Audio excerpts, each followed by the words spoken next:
सभी बहनों को नमस्कार। बहनों, तलाक पर आपकी क्या राय है? क्या आपको लगता है कि अब समय बहुत बदल गया है और तलाक सिर्फ एक मानक ही रह गया है? कि क्या जब बात ना बन रही हो और एक विवाह को तोड़ने में कोई हर्ज नहीं? आज जब तलाक इतनी आसानी से उपलब्ध है, जो विवाह को बचाए रखने के लिए प्रयास करना और दर्द और पीड़ा सहन करना कितना उचित है या कितना जरूरी है? दर्शक बहनों, क्या आपने कभी सोचा है कि परमेश्वर तलाक के बारे में क्या सोचता है? क्या वह इसकी मंजूरी देता है? आइए देखें कि बाइबल इसके बारे में क्या कहती है। बहनों, जब हवा को परमेश्वर ने सिरजा और जब पहला विवाह हुआ, जिसके बारे में हम उत्पत्ति 2 और 23-24 में पढ़ते हैं, वहां लिखा है, और आदम ने कहा, अब यह मेरी हड्डियों में की हड्डी और मेरे मांस में का मांस है, सो इसका नाम नारी होगा, क्योंकि वह नर से निकाली गई है। इस कारण पुरुष अपने माता पिता को छोड़कर अपनी पत्नी से मिला रहेगा और वे एक तन बने रहेंगे। मूल इब्रानी भाषा में पद 24 में एक तन होना शब्द का अर्थ है जुड़ जाना या चिपकना, या एक साथ रहने से कहीं अधिक है, या गहराई से स्वतंत्र रूप से चुनी गई प्रतिबद्धता में एक साथ मिलकर रहना है। अब प्रतिबद्धता में रहने का मतलब ये नहीं कि आप दोनों एक साथ रहने के लिए मजबूर हैं या फंस गए हैं, कि आप दोनों अतरंग प्रेम और संबंध स्थापित करने के लिए बिल्कुल आजाद हैं और मुक्त हैं। अतः विवाह एक ऐसी प्रतिबद्धता या समर्पण है जो हम स्वतंत्र रूप से और स्वेच्छा से बाकी सब कुछ को पीछे छोड़कर चुनते हैं।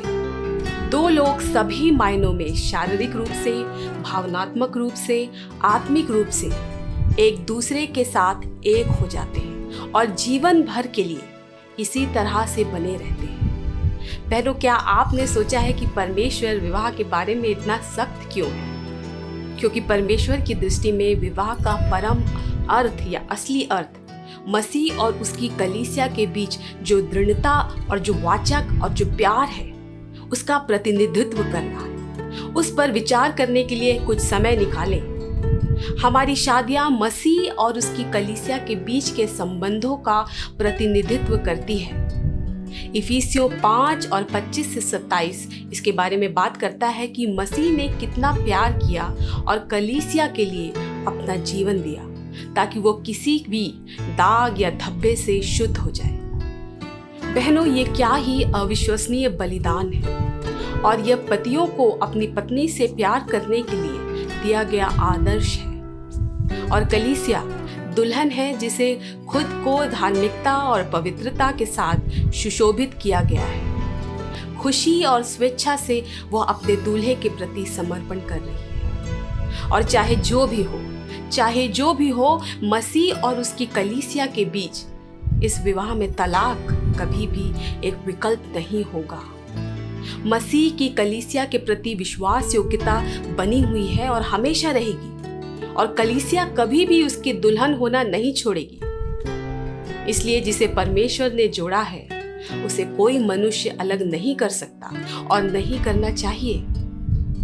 शादी हमेशा आजीवन प्रतिबद्धता या समर्पण के लिए होती है। इसे कभी तोड़ने के लिए नहीं बनाया गया था।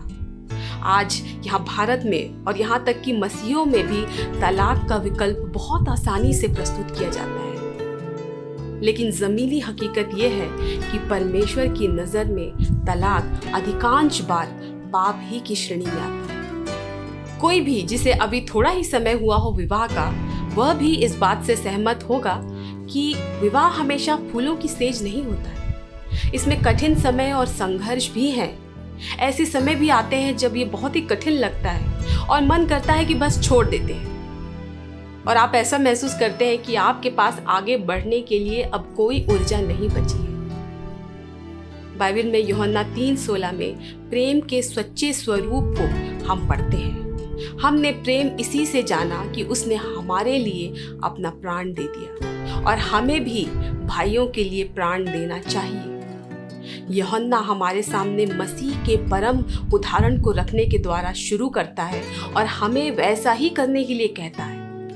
प्रेम हमारे लिए, हम जो खुद को मसीही कहते हैं उनके लिए वह सब कुछ, यहाँ तक कि जिससे हम प्रेम करते हैं उसके लिए हमारा अपना जीवन भी त्याग देने की इच्छा रखना है। बहनों, आज बहुत सी शादियां खत्म हो रही हैं, टूट रही हैं, क्योंकि उन्हें लगता है कि अब इस विवाह में कोई खुशी या सुख बाकी नहीं रह गया। हम खुशी को विवाह का अंतिम लक्ष्य मानते हैं, लेकिन ये सच नहीं है।